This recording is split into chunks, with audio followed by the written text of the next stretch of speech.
नमस्कार, आप देख रहे हैं न्यूज तक। मैं हूं निधि तनेजा। आज हमारे साथ जो मेहमान आप देख रहे हैं वो है अमन त्रिपाठी, जिन्होंने नीट एग्जाम में ऑल इंडिया रैंक 4 हासिल किया है। अमन त्रिपाठी, सबसे पहले आपका हमारे साथ जुड़ने के लिए, टाइम निकालने के लिए बेहद शुक्रिया और कॉन्ग्रेचुलेशंस जो आपने नीट में ऑल इंडिया रैंक 4 हासिल की। बहुत बहुत कॉन्ग्रेचुलेशंस आपको। Thank you ma'am. आपको बता दें, परिचय आपका थोड़ा और करा दें अमन के साथ। अमन दरअसल उत्तर प्रदेश में बांदा में एक गांव है खुरांड, वहां के रहने वाले हैं। तो सबसे पहले हम शुरुआत करते हैं अमन, जो नीट में आपकी 4th रैंक आपने हासिल की है, उसमें आपकी कैसी तैयारी रही? क्या आपने सोचा था कि ये रैंक आपकी आएगी? नहीं मैम, मैंने ये बिल्कुल भी एक्सपेक्ट नहीं किया था। जब मैंने लास्ट टाइम एग्जाम दिया था 12th के साथ, तो मेरी कुछ 29,900 समथिंग कुछ रैंक थी। तो मैंने इस बार, जैसे सभी ड्रॉपर्स के मन में ऐसा होता है कि हमें सिर्फ सिलेक्शन चाहिए, तो मेरा भी यही एम था कि मुझे इस बार सिर्फ सिलेक्शन लेना है, और मैंने रैंक के लिए बिल्कुल भी एक्सपेक्ट नहीं किया था। तो ये रिजल्ट एकदम अनएक्सपेक्टेड था।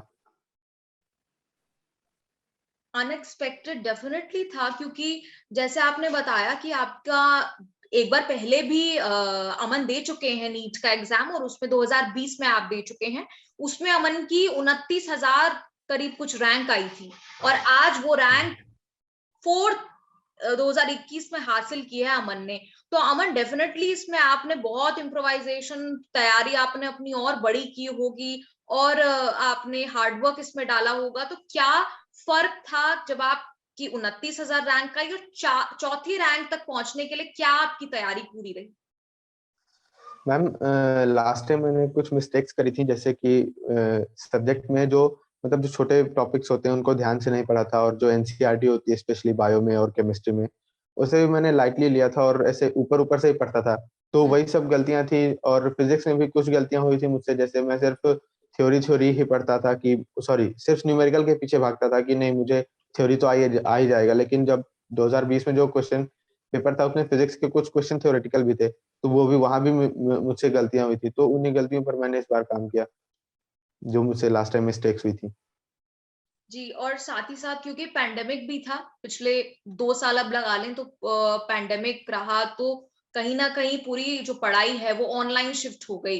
तो ऑनलाइन आपके लिए पढ़ना आसान था, क्योंकि आप एक गांव में भी हैं इस वक्त। तो वो जो पढ़ाई है ऑनलाइन आपके लिए आसान रही, या कुछ मुश्किलों का सामना भी करना पड़ा? मैम, अगर मैंने तो दोनों क्लासेस ही अटेंड करी, जैसे ऑनलाइन भी और ऑफलाइन भी, तो मुझे ऑनलाइन भी सही लगा, क्योंकि एक तरह से कहीं ना कहीं अगर कंपेयर करूं तो ऑफलाइन तो अच्छा है ही, क्योंकि वहाँ पे डायरेक्ट इंटरेक्ट करते हैं। लेकिन फिर वो धीमे धीमे एडजस्ट हो गया था, ऑनलाइन में भी कोई ज्यादा दिक्कत आई नहीं मुझे। अमन, जो आपके परिवार में सब लोग हैं, माता पिता आपके, क्या उन्होंने ये एक्सपेक्ट किया था कि हमारा बच्चा 29,000 रैंक से चौथी रैंक ला पाएगा? नहीं मैम, मेरे पेरेंट्स को तो ये बिल्कुल भी एक्सपेक्टेड नहीं था। लेकिन मेरे भैया थे, वो हमेशा मुझसे एक चीज बोलते थे कि तुम बस पढ़ते रहो, तुम बहुत अच्छा करोगे। मतलब जितना मुझे खुद पर भरोसा नहीं था उन्हें, लेकिन उन्हें मेरे ऊपर ज्यादा भरोसा था। वो ऐसा बोलते थे कि तुम फुल में मतलब 720 भी ला सकते हो, बस तुम अच्छे से पढ़ते रहो। तो ऐसा कुछ था कि आपने कुछ घंटे रोज के डेडिकेट किए थे कि मैं 8 घंटे पढ़ूंगा ही पढ़ूंगा? ऐसा कुछ शेड्यूल, जो क्योंकि हमारे साथ काफी स्टूडेंट्स यहाँ पर जुड़े होंगे जरूर, तो वो ये जरूर जानना चाहते हैं कि आपने अपने लिए क्या शेड्यूल, क्या टाइम टेबल अपने लिए सेट किया था? मैम, शेड्यूल तो मैंने ऐसे आर्ली बेसिस पे नहीं सेट किया था कि मुझे इतने घंटे पढ़ना ही है। मैं ऐसे दिन में टॉपिक डिसाइड करता था कि मुझे ये टॉपिक पढ़ना है आज, इस टॉपिक के इतने क्वेश्चन सॉल्व करने हैं, तो उन्हीं टॉपिक्स को कंप्लीट करने के लिए पढ़ता था मैं। तो बेसिकली आपका कोई set hourly time time table नहीं था, लेकिन आपने टॉपिक सेट किए हुए थे कि आज के दिन में मुझे ये टॉपिक्स कंप्लीट करने हैं। तो ये यस आपका। मैम। तो तमाम जो हमारे साथ स्टूडेंट्स देख रहे होंगे हमें इस वक्त, नीट एस्पिरेंट्स कई होंगे, उनको कुछ 2-3 टिप्स बताइए जिससे उनका नीट क्लियर करने का, प्रिपेयर करने का रास्ता आसान हो जाएगा। मैम, कुछ ट्रिक्स जो मैंने फॉलो करी थी वो ये थी कि एक तो रेगुलरिटी, मतलब रेगुलर आप जो भी कंसिस्टेंसी। आपको क्लास में पढ़ा, हाँ कंसिस्टेंसी, और जो भी आपको रेगुलर क्लास में पढ़ाया जा रहा है उसे रेगुलर घर पे रिवाइज करें। और जो एनसीईआरटी पे फोकस करें, जैसे बायो में तो मोस्टली क्वेश्चन लगभग मोस्टली क्वेश्चन एनसीईआरटी बेस्ड ही थे, और इसी तरह केमिस्ट्री में भी जो ऑर्गेनिक और इनऑर्गेनिक केमिस्ट्री है उसमें भी ज्यादातर एनसीईआरटी बेस्ड क्वेश्चन थे। तो मैं ये कहूंगा कि इन सब्जेक्ट्स में तो एनसीईआरटी पे आप ध्यान दें। और रही बात फिजिक्स और फिजिकल केमिस्ट्री में, तो जो क्लास नोट्स होते हैं पहले मैं तो वो करता था, और उसके बाद कुछ प्रैक्टिस के लिए कुछ क्वेश्चन सॉल्व करता था, ताकि जितने क्वेश्चन सॉल्व करेंगे उससे ज्यादा कॉन्सेप्ट क्लैरिटी आएगी, और फिर वो टॉपिक धीमे धीमे और ज्यादा स्ट्रांग होता जाता है। तो यही यही चीजें मैंने सिंपल फॉलो करी थी, और अपने टीचर्स को मैंने 100% फॉलो करने की कोशिश करी थी। आपके माता सब पिता का सही पूरा चला, तो सपोर्ट उसमें था कुछ हर ज्यादा दिक्कत तरीके हुई। से? हाँ, हाँ। मेरे पेरेंट्स ने, मेरे सारे फैमिली मेंबर्स ने, भैया ने हमेशा ही सपोर्ट किया, दीदी ने भी मेरे हमेशा ही सपोर्ट किया। तो और कभी जैसे मॉरली डाउन होता था या मैं कभी डिप्रेस होता था, तो हमेशा वो लोग समझाते थे और मुझे बोलते थे कि मतलब तुम बस खुद पे फेथ रखो, और पूरी ऑनेस्टली तुम बस, तुम्हें अच्छा अच्छा रिजल्ट मिलेगा, तो यही बोलते थे क्योंकि हमेशा।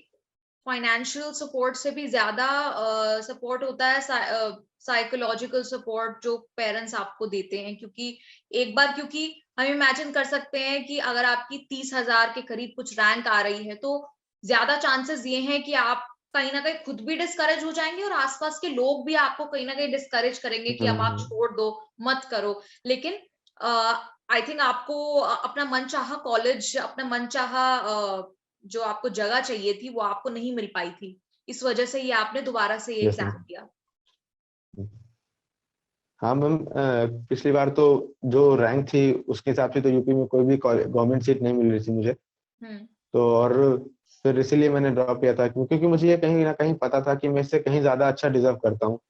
और पिछली बार कुछ प्रॉब्लम थी, जैसे पिछली बार मैं अच्छे से पढ़ भी नहीं पाया था, और कुछ हेल्थ इश्यूज भी थे पिछली बार मुझे, तो उसकी वजह से भी थोड़ा पढ़ाई डिस्टर्ब हुई थी। तो अमन, आपने क्योंकि इतनी मेहनत की है, इतना हार्ड वर्क किया है कि आप 30,000 रैंक से आज चौथे रैंक पर खड़े हैं, तो आगे आप कहाँ दाखिला चाहते हैं अपना? मैम, मुझे तो एम्स दिल्ली में एडमिशन लेना है अब। हम्म। और बस वही, मतलब ज्यादातर एस्पिरेंट्स का यही ड्रीम होता है कि एम्स दिल्ली एडमिशन ले। तो हम्म। मैं ये कहूंगा कि मतलब अगर मैं कर सकता हूँ, तो आप में से कोई भी कर सकता है। बिल्कुल।